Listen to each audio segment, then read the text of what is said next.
Well, the Baltimore Ravens continue their momentum against the Arizona Cardinals in Week 8. We talk about that and so much more coming up on this crossover Thursday edition of Locked On Ravens.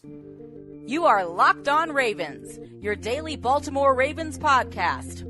Part of the Locked On Podcast Network, your team every day.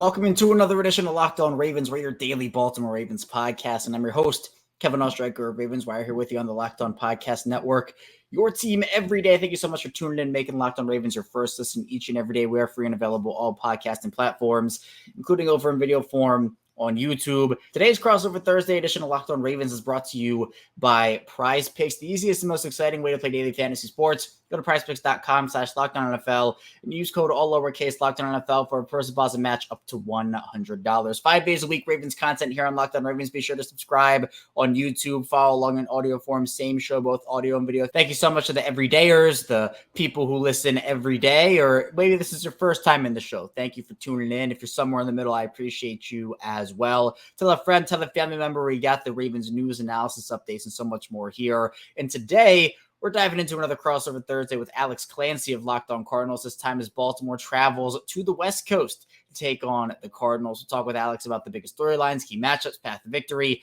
and a lot more. So let's dive into our crossover Thursday now. It's Thursday. It means one thing. Crossover Thursday, Locked On Podcast Network, your team every day. This time, Alex Clancy, Locked On Cardinals. Kevin Ostreicher, Locked On Ravens. One of my buddies. We've kind of grown up in this together. Kevin, just really quick, for people that don't know Kevin, most of you don't on the Cardinals side, this dude works so hard. How old are you, Kevin? I'm just gonna go off the cuff here. How old are you? 25, almost 26. Got it. So I just turned 40. Okay, but the work ethic that you have is what I had at your age, and it's plain as daylight to see. Great follow on Twitter at KOStrike34 for all your Ravens news, especially for this week. So two teams, two different trajectories, two different first 7 weeks of the season. Now, that doesn't mean that these teams weren't linked in very similar ways, namely surrounding a quarterback who wanted to get paid, who hadn't gotten paid, and there were question marks surrounding health, play style, and just overall future in this day and age's NFL. Lamar Jackson, Kyler Murray.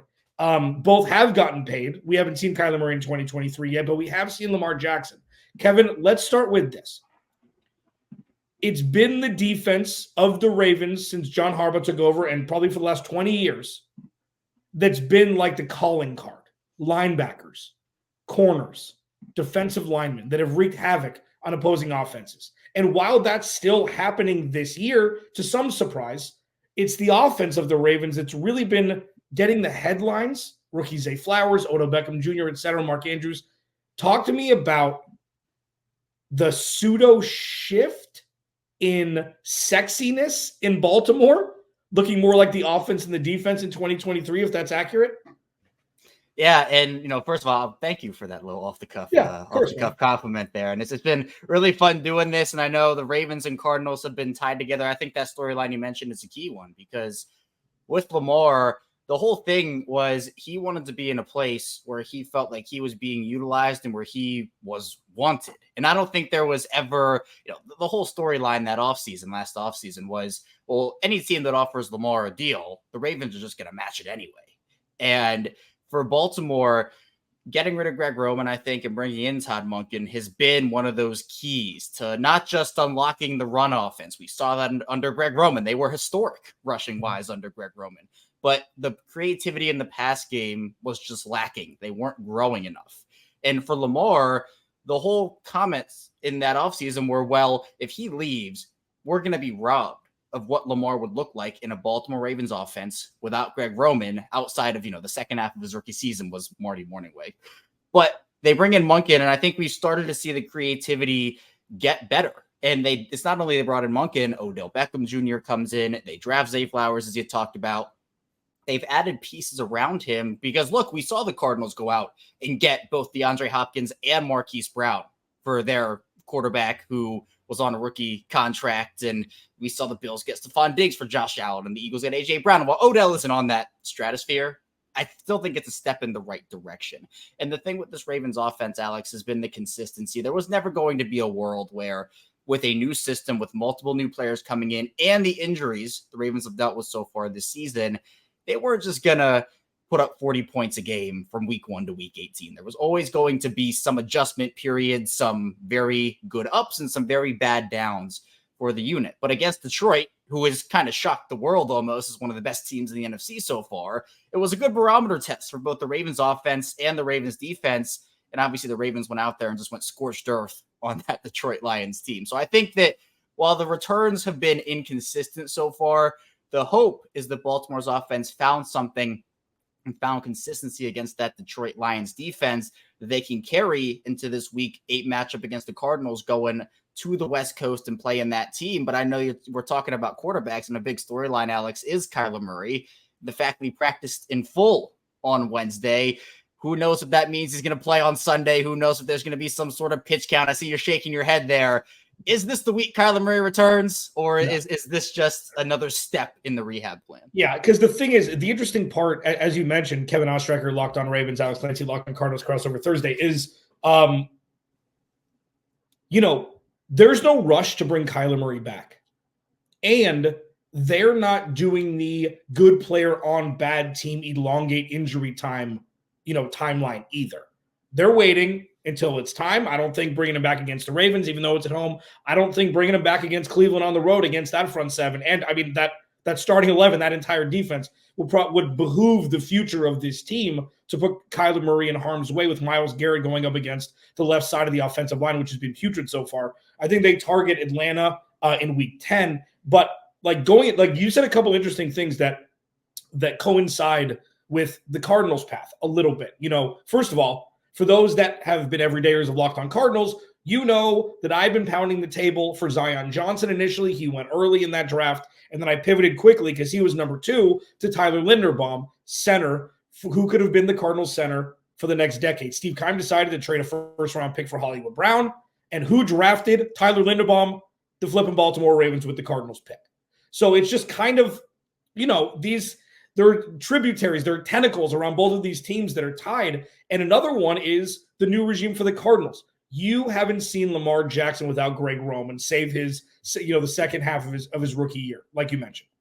The Cardinals haven't seen Kyler Murray without Cliff Kingsbury. And I think that is, for me, kind of a saving grace in what's the trajectory for this team with Kyler Murray, because I feel like you take the winning player his whole career over a head coach who had never won anything. Now, fast forward to this season with Jonathan Gannon, Drew Petzing, and Nick Rallis, we're starting to see, and I use this term a lot, the proof of concept necessary to have a capable offense, a capable defense, and a capable 1-53 on game day that are well-coached, well-prepared, and level-headed for when the infusion of talent does come in, when Kyler Murray does come back. And when you look at one of the staples of stability in the NFL, the Baltimore Ravens, I've always kind of been jealous from afar, like, man, they just do everything right. They just do everything right. They draft right. They trade right, trading for Roquan Smith when nobody else seemingly wanted to for some reason. Drafting Patrick Queen, bringing in Jadeveon, doing these little things in an effort just to have this full team on game day is something that, is an enviable position to be in if you're not actually the Ravens. Do you see that when you're there? Do you appreciate that? Amid, everything's messed up. Everybody makes mistakes, but do you appreciate the stability that the Ravens show every year? I do. And it comes from multiple different ways. And I think another way that I saw that and how I felt that appreciation was when that player survey came out. Yeah. And the Cardinals they weren't great in that, were they? Wasn't great, Bob. Not great, Bob. Yeah. The only place where the Ravens ranked poorly, they got an F-, which I didn't even know was a real grade. It's not. For their strength and conditioning, where they got rid of their strength and conditioning coordinator and Steve Saunders. There was a whole scandal with him and how the Ravens got COVID when they had to have 19 people and they had to play that Wednesday afternoon game, which is kind of like a blast from the past now. Yeah. But Baltimore just seemingly does everything right. And, it's one thing to just kind of look at the organization from the outside in and be like, oh, well, I cover this team, or I'm a fan of this team, so I'm going to say that they're great because I like them, or this is the team that I cover. But it's another thing when players year in and year out, veterans who are looking for a stop, maybe the last stop or the second to last stop, or a place to revitalize their career. For the most part, it's not everybody, but for the most part, have glowing things to say about the culture, the family environment, what they do both on and off the field. It's something that you're right. Not a lot of, not let alone NFL teams, professional sports organizations. It's very hard to build that culture. And the Ravens have had that. The Ravens are a loyal organization. Sometimes they can be a bit too loyal to their guys, like we saw with Greg Roman. Probably should have been gone a couple of years prior to when he was. Yeah. But again, that's what happens in organizations like those. Are the Ravens a perfect organization? No, you don't have a perfect organization in sports. But for me, when it comes to what we see or have seen over the history of football, baseball, basketball, hockey, soccer, whatever sport you want to dive into, with some of these scandals we've seen and teams selling their souls for players, Baltimore has established what their culture is. And it is something that I think a lot of fans appreciate, people who cover the team appreciate. And it's been a joy to be able to see it not only translate off the field and how players and people feel about it, but obviously the on-field product has been consistent too.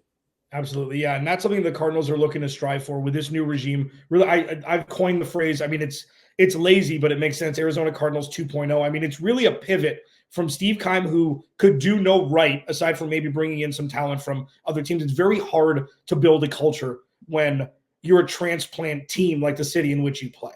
You know, you can't really build that camaraderie, that family, things like that, that's so prevalent in Baltimore. And I've had the Cardinals kind of looking towards, I've implored people to look at the Detroit Lions, look at what's happening. And it's not that they're going to win a Super Bowl this year. It's not about wins and losses initially. It's functionality. It's trust in a regime. It's players who want to play there. It's drafting well. It's a head coach who is actually the leader of the team. And so far, Jonathan Gannon, Drew Petzing, and Nick Rallis with Monty Osford up top have done exactly that to really pivot away from the dysfunctionality and move towards a possibility of greatness that wasn't necessarily there with the restrictor plate that was Steve Keim and Cliff Kingsbury. Alex Clancy, Locked On Cardinals. Kevin Ostreicher, Locked On Ravens. Crossover Thursday here. Let's get into the game. Key matchups. Another terror, horror show, nightmare fuel for the Arizona Cardinals secondary. Mark Andrews is 6'5". That's not fair. I just looked that up. Let's hit that as we roll on here. Crossover Thursday. This episode of Crossover Thursday is brought to you by DoorDash. So listen, if you got the game on, okay, you got Sunday ticket, you're like, I don't want to move. DoorDash has got you covered, okay? If you're in Arizona, there's Shy Zona Pizza, Barro's Pizza, Julio's 2. If you don't know what Julio's 2 is, order it on DoorDash today. Or you can wait for Sunday. I mean, you know, football's tonight, so you may as well do that. DoorDash makes everything so incredibly easy. If you get prepared for game day, you can stock up. Like, say you just want wings. There's ATL wings here. And it just comes to your damn door, man. It's the easiest thing to get you set up for success without having to leave the comfort of your home. So you can get 50% off up to a $10 value when you spend $15 or more on your first order when you download the DoorDash app and enter code LOCKED23. Subject to change, terms apply, but code LOCKED23 for 50% off up to $10 value on your first order when you download the DoorDash app and spend $15 or more. Subject to change, terms, they do apply. Crossover Thursday, Alex Clancy, Locked On Cardinals. Follow me on Twitter at Clancy's Corner. Kevin Ostreicher, Locked On Ravens. Follow him at KOstreicher34 on Twitter. Free and available wherever you get your podcasts and on YouTube, Monday through Friday for both of us. Go check it out. Kevin does some great work. You can watch my big dumb face. I think it's a perfect balance. So getting into this game, I'm going to talk from the Cardinals' perspective initially. So the key matchups for me has and will continue to be the pass rush, getting to the quarterback in an effort to make up for the less than great talent in the secondary for the Cardinals. Now, Jalen Thompson should be back. Budda Baker is back. So they are the safety net atop, and they have been, but the cornerback room is inferior. And you look at targets like Zay Flowers, who's been running amok in the middle, you know, especially between the 20s. Mark Andrews, who is the second best tight end, could potentially become the first best tight end in the next 2 years. Odell Beckham Jr. has caused the Cardinals problems in the past. I mean, Nelson Aguilar is having a career resurgence here. Like, there are so many oh no's for the Cardinals where a 10-yard pass can turn into a 70-yard touchdown with the speed the Ravens have on defense. So the pass rush, while inferior still, is the best chance for the Cardinals to rattle Lamar Jackson, maybe make a couple inadvertent throws, maybe have him put the ball on the ground, something like that in an effort to keep this game close. The Cardinals have a +3 turnover. They have +3 on the turnovers during the season, but their offense is not great to be able to, transition that into points. But that's the biggest one for me. Kev, I just went on a little rant there. Talk to me about key matchups for you from the Ravens side. Well, and to go off of your point, and we'll talk about this in the final segment too, but I think for the Cardinals, part of this is getting to Lamar, you're right, but just maybe muck up the game a little bit. Make it a sloppy, terrible, horrible game. They've been good at that this year, and that's not a knock. They've been playing on the bottom a lot this year. And that's how the Ravens have lost both their games. Against the Colts and the Steelers, the Ravens made too many self-inflicted mistakes, and the Colts hung around, and the Steelers hung around. Mm-hmm. And by the end of it, the Ravens offense couldn't do enough. And right at the end, or in overtime for the Colts in regulation, boom, it happens then. So that to me is kind of a path to victory. I kind of teased the third segment a little bit. Yeah. But we have to talk about the Marquise Brown thing. We just have to, because how his tenure ended in Baltimore didn't feel like the Ravens were the best fit for him. And I think that had a lot to do with the offense. It definitely wasn't a Lamar thing. Him and Lamar were very close, much like Kyler and Marquise Brown are very close. But Lamar talked about it yesterday. He was asked about Marquise Brown, and he said, look, if it was up to me, he'd still be here. I mean, those two are still very close. And he in this Ravens offense, maybe not so much Greg Roman, because you can make the argument, all right, Marquise Brown's going to come up on an extension in a few years here. In a Greg Roman offense, the pass offense features tight ends and features running backs. Are you paying a wide receiver $20+ million annually? It just never made sense. So in this offense, it makes a lot more sense. But with Marquise, well, they'll travel to him. He's not coming back to Baltimore. Right. It's still going to be a very intriguing thing to me, because you probably put Marlon Humphrey on him. I'm not sure there's going to be shadowing going on, but Baltimore's pass defense, Alex, has been so much better than I thought it would be this year. And a lot of that has to do with Kyle Hamilton playing lights out football in his second year. But they've had these guys step up. Like, the Ravens aren't where they are today without guys like Geno Stone, who was a 6th-round pick, or maybe it was the 7th-round pick for them a couple of years ago, got cut twice during his rookie season. He's the interception leader throughout the entire league right now. Justin Madubuike, 5.5 sacks. Patrick Queen playing lights out. Roquan Smith, obviously, you mentioned that trade earlier. He didn't practice on Wednesday with a shoulder injury, so that's just something to monitor as the week goes on. But their defense is playing great. And so with James Conner on injured reserve, he was great for him before he ended up going down. And I'll do my own rant here. Fantasy football, we talk about it all the time. I invested in a lot of James Conner stock, right? He goes on IR. I need a running back for last week. And I'm in these 12 teamers, 3 wide receivers. There's nobody on the waiver wire. Mm-hmm. I go, you know what? Keontae Ingram got 10 carries last week. So I'm going to put him in my lineup. And what happened with Keontae Ingram? Not only did he get no carries, did he play an offensive snap? I think he may have played one. Yeah. So the Ravens run defense going up against that Cardinals rushing offense, it's a couple of contributors. Who knows if Keontae Ingram is going to do anything this week. Right. But if you can eliminate that early, you can take out, because within any offense, regardless of how good or bad or high powered or low powered they are, if you can make them one dimensional, it eliminates an area where your defense can get beat. These, crazy games that teams can just come out of the blue and have. So if you can stop the Cardinals rushing offense, and whether Kyler comes back or not, really, I wouldn't expect him to, just like you were talking about. But if it is Josh Dobbs, force Josh Dobbs to throw the football. The way that this Ravens defense has been, they're a top unit in sacks. Everybody, Jadeveon Clowney's had a resurgent year. Kyle Van Noy is playing great football. Odafe Owe just came back. It's, every next man is stepping up. And so getting pressure on Josh Dobbs, that offensive line for Arizona versus the Ravens pass rush, kind of what you were talking about with the Cardinals pass rush versus the Ravens offensive line, that's a big one to me, because if you can speed up that internal clock and force Josh Dobbs into a couple of mistakes, those could be killers, especially if the Ravens offense can do what they did in Detroit, which is put up 38 points. Yeah, and just a little... And that's all right. I mean, I agree. God, they just draft so well. The Ravens just draft so well. I mean, there's no reason why a Ravens team who has won as many games as they have can draft Patrick Queen, Tyler Linderbaum, and Kyle Hamilton. I mean, these guys are top flight guys that they got in the 20s. And it's just like, you don't have to draft in the top 5 to have top tier talent. And all you do is you stack a couple years in a row like they have, and then you can bring in the free agents. You can overpay Odell Beckham Jr., which was an overpay. We all know it. Like, you can do things and afford to do it, which is just absolutely wild. Now, before we pivot to the paths of victory, I do want to give you a little stat here. The Cardinals lost 26-9 to the Rams last week. They turned the Rams over 3 times and got 3 points off those turnovers combined.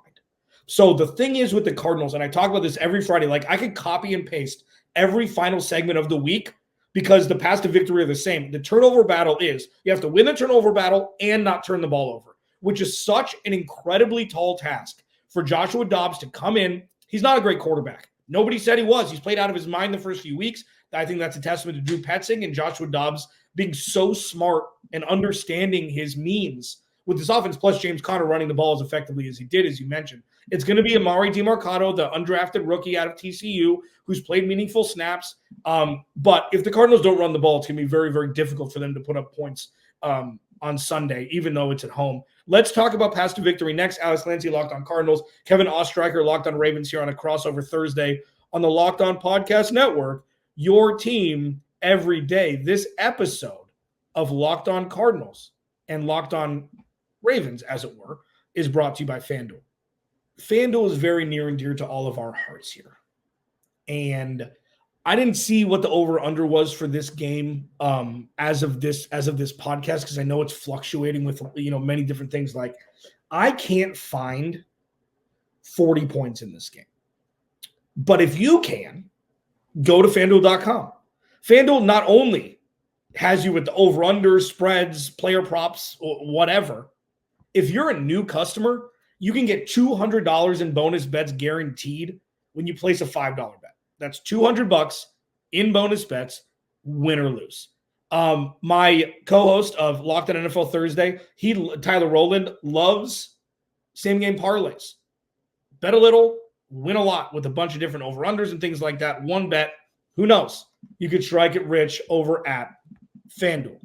Go to FanDuel.com/lockedon for that $200 bonus and bonus bets guaranteed. If you're a new player, just by betting $5, visit FanDuel.com and have some fun. FanDuel, official partner of the NFL. This episode of Locked On Crossover Thursday is also brought to you by Jase Medical. So here's the thing. There's a lot of uncertainty in the world today, and it's important to be prepared. The Jase case, brought to you by Jase Medical, is a personalized emergency medication kit that contains 5 essential antibiotics that treat the most common and deadly bacterial infections. You can also customize your case and add additional life-saving medications based on your unique needs. Jase Medical now offers customizable for you Jase cases with dozens of add-on medications. Choose the medications that best fit you and your family's unique needs. And they're continually working to expand their medication offerings. And in these recent offerings, they've added ivermectin and an option in the Jase case, which is huge. So go to jasemedical.com and enter code LOCKEDON at checkout for a $20 discount on your order. That's promo code LOCKEDON at jasemedical.com. Final segment here, Alex Clancy, Kevin Ostreicher, crossover Thursday, Cardinals, Ravens. The Cardinals have been in every game this year, save probably the 49ers game where they were down 2 touchdowns at halftime. They were in the game against the Bengals until late.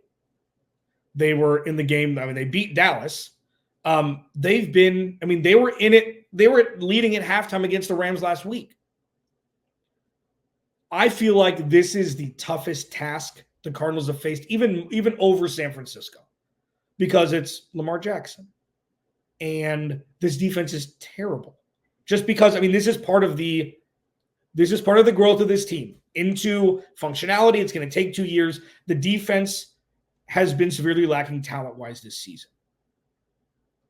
I don't see many paths to victory here for the Cardinals, but if there were one, they would have to turn Lamar Jackson over a couple times.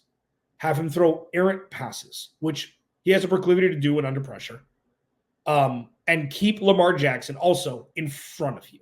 You cannot let Lamar Jackson have his 12 carry for 120 yards and 2 touchdown game because it comes easy to him with so much open space. And I think those are the two things. If they can keep Lamar Jackson contained and win the turnover battle, you said it yourself, if they play ugly, they have a chance to win. And then the last thing here, and I'll pass it over to you, is long, sustained drives, which is difficult without a run game. But Drew Petzing has been a master most of the time at eating the hell out of the clock because the best defense for the Cardinals is the offense staying on the field. And to me, I think that's exactly what the Ravens, under Greg Roman, that was their bread and butter. It was, we're going to have these long, sustained 8, 9, 10, 11-minute drives and just run the ball down your throat.